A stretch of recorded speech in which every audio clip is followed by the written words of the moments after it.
ونوحا إذ نادى من قبل فاستجبنا له فنجيناه وأهله من الكرب العظيم. اس سے پہلے حضرت ابراہیم علیہ السلام کا تذکرہ تفصیلی طور پر، پھر اس کے بعد حضرت لوط علیہ السلام کا تذکرہ مختصرا. اب اختصار کے ساتھ حضرت نوح علیہ السلام کا تذکرہ، ونوحا اور حضرت نوح علیہ السلام. اذ نادا، جب حضرت نوح نے پکارا، من قبل، زمانے ابراہیم سے پہلے، فاستجبنا له، تو ہم نے اس کی دعا کو، اس کی پکار کو قبول کر دیا. فنجیناہ، ہم نے نجات دیا نوح علیہ السلام کو، وَأَهْلَهُ، اور اس کے متعلقین کو، من الکرب العظیم، بہت بڑی مصیبت سے. بڑی مصیبت کیا چیز تھی؟ طوفان نہیں تھا. بڑی مصیبت بتوں کی پوجا کرنا تھا. یہ حضرت نوح علیہ السلام کے لیے ایک بہت بڑی مصیبت تھی. اور واقعی ہوتا بھی اس طرح ہے کہ ایک دیندار آدمی کے سامنے کوئی برائی کرتا ہے، اس کو بہت ہی دکھ ہوتا ہے. اور جس کو دکھ نہ ہوتا ہو، دیکھے کہ یہ آدمی برائی کرتا ہے اور اس کے دل میں ذرہ برابر دکھ نہیں ہے، پریشانی نہیں ہے، تو آپ سمجھیں کہ یہ کامل ایمان والا نہیں ہے. ایمان کی کمال کی علامت یہ ہے کہ آدمی کو دکھ ہوتی ہے. یہ کیا کرتے لوگ؟ تو نوح علیہ السلام جیسے عظیم الشان اور اولو العزم پیغمبر، وہ بتوں کی پوجا کہاں برداشت کرتے تھے؟ تو ہم نے نجات دیا اس کو. وَنَصَرْنَاهُ، اور ہم نے اس کی مدد کی، من القوم الذین، بمقابلے اس قوم کے، کذبوا بآیاتنا، جنہوں نے ہمارے آیتوں کی تکذیب کی تھی. یعنی کافروں کے مقابلے میں ہم نے نوح علیہ السلام کی مدد کی. انہم کانوا قوم سوء، بے شک یہ انتہائی گھٹیا قوم تھی نوح علیہ السلام کی. فاغرقناہم، بس نتیجہ یہ نکلا کہ ہم نے غرق کر دیا ہم ان کو اجمعین، سب کے سب کو غرق کر دیا، کسی ایک کو بھی باقی نہیں چھوڑا. وداؤد و سلیمان، حضرت داؤد علیہ السلام اور حضرت سلیمان علیہ السلام، اذ یحکمان، جب یہ دونوں نے فیصلہ کیا، اذ یحکمان، جب دونوں نے فیصلہ کیا، فی الحرث، کیتی کے متعلق. اذ نفشت، جس وقت رات کو جا پڑے. نفشت کے معنی ہے رات کے وقت جا پڑے. فیہ، اس کیتی میں، غنم القوم، قوم کے بکریاں، وَكُنَّا لِحُكْمِهِمْ، اور بے شک ہم ان کے فیصلے کے شاہدین گواہ ہیں. فَفَهَّمْنَاهَا، ہم نے یہ فیصلہ سمجھایا سلیمان علیہ السلام. یہ آیت تشریح کا محتاج ہے. ہوا اس طرح کہ حضرت سلیمان علیہ السلام اپنے باپ کے ساتھ ہی حکومت اور عہدے کے ساتھ اسی کے ساتھ بیٹھے رہتے تھے. داؤد علیہ السلام یہ نبی بھی تھے اور ساتھ ساتھ حاکم وقت بھی تھے، فیصلے کرتے تھے. اب اس فیصلے کرنے میں ایک دفعہ ایسا ہوا کہ دو آدمی آئے. انہوں نے اپنا مدعا یہ بیان کیا کہ میں نے کی تھی اور اس کو میں نے اچھے طریقے سے پالا تھا، اب خوب ہوگی تھی. اس آدمی نے رات کے وقت اپنے بیڑوں کو، بکریوں کو چھوڑ دیا میری کیتی کے اوپر، اور میری کیتی ختم ہو گئی. حضرت داؤد علیہ السلام نے لوگوں کو بھیجا کہ آپ دیکھیں باقی اس طرح ہوا ہے. گواہ واپس آیا اور انہوں نے کہا بالکل اسی طرح ہوا ہے. فیصلہ یہ کیا کہ بس اس آدمی کا اس کیتی کے اوپر جتنا خرچہ ہوا تھا یا کیتی جتنے پیسوں کی تھی، یہ بکریوں والا اتنے پیسے ادا کریں. اب دیکھیں کہ بھائی جس وقت سے کیتی انہوں نے بوئی تھی اس وقت سے لے کر آج تک یہ کیتی کتنے پیسوں کی بن گئی دوسری کیتیوں کے ساتھ اندازہ لگایا گیا۔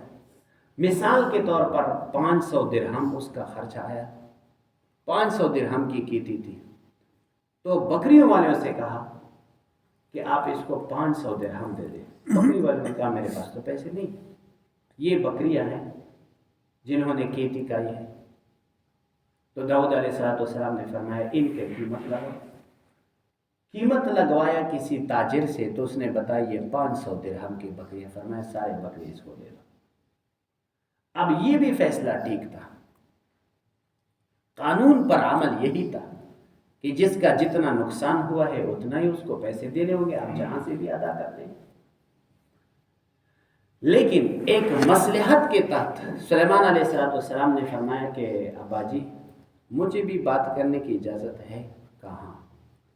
کہا یہ کیتی جو بکریوں نے کائی ہے اس کے جھڑے ابھی تک باقی ہیں، اگر ہم اس چرواہے کے حوالے کر دیں یا بکریوں کے مالک کے حوالے کر دیں اور ان کو کہے کہ اس وقت تک اس کی پرورش کرو کہ یہ جڑیں دوبارہ اگ جائے اور کیتی بن جائے، اور کیتی والے کو ہم بکریاں دے دیں اور ان کو کہیں کہ اس کا دودھ آپ استعمال کرو، اس کی اون آپ استعمال کرو اس وقت تک کہ آپ کے کیتی قابل عمل بن جائے۔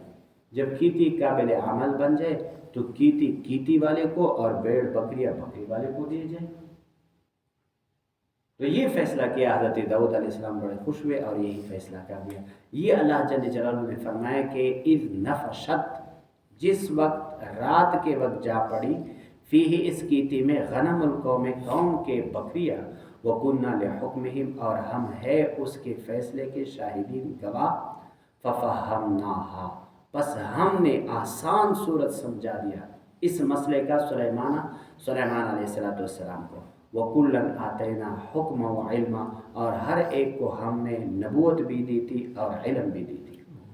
وَسَخَّرْنَا مَعَ دَاوُودَ اور ہم نے مسخر کیا تھا داؤد علیہ السلام کے ساتھ الجبال پہاڑوں کو، یسبحنا یہ پہاڑ تسبیح کہا کرتے تھے داؤد علیہ السلام۔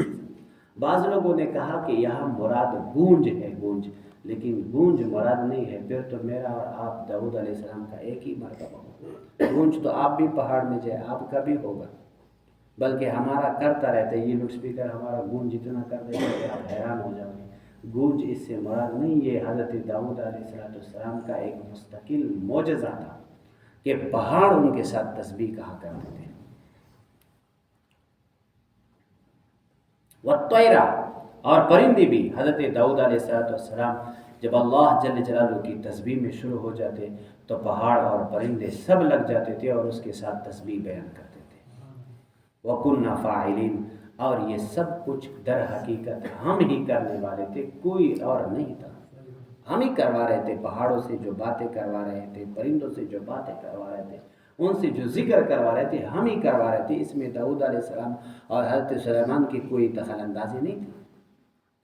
وَعَلَّمْنَاهُ اور ہم نے سکھا دیا ہو داؤد علیہ السلام کو صنعۃ لبوس زروں کی بناوٹ، لکم اے لنفعکم تمہارے نفع کے لیے، لتحسنکم تاکہ تم کو محفوظ رکھے، من باسکم تمہارے جنگ سے۔ زرہ ایسا چیز ہے کہ آدمی پہن لے تو جنگ سے محفوظ ہوتا ہے، کڑوں والا زرہ ہوتا ہے، جیسے آج کل کوٹ وغیرہ لمبے لمبے کوٹ ہوتے تھے، کوئی تلوار اس پر مار دیتا تو اس پر اثر نہیں ہوتا۔ فہل انتم شاکرون پس کیا تم شکر گزار ہو؟ وَلِسُلَيْمَانَ اے سخرنا لسلیمان ہم نے مسخر کیا سلیمان علیہ السلام کے لیے الریح ہوا عاصفہ زور کی، یہاں زور کی ہوا آیا ہے اور قرآن میں ایک جگہ رخاءً آیا ہے نرم ہوا۔ تطبیق آسان ہے، جب تخت شروع میں اڑاتا تھا ہوا میں تو تیز ہوا آ جاتی اور سلیمان علیہ السلام کے تخت کو ہوا پہ اڑا دیتا، پھر رفتہ رفتہ روانہ ہو جاتا۔ اور یہ ہوتا رہتا ہے، جیسے گاڑی ہے، کوئی آدمی اس کو تیز چلائے، کوئی رفتہ چلائے، آہستہ چلائے، تو سلیمان علیہ السلام کی بھی اسی طرح ہوتی، لیکن پورے مہینے کے سفر صبح سے لے کر شام تک مہینے کا سفر کرتے تھے، ایک دن میں صبح سے لے کر شام تک اور شام سے لے کر صبح تک ایک مہینے کا،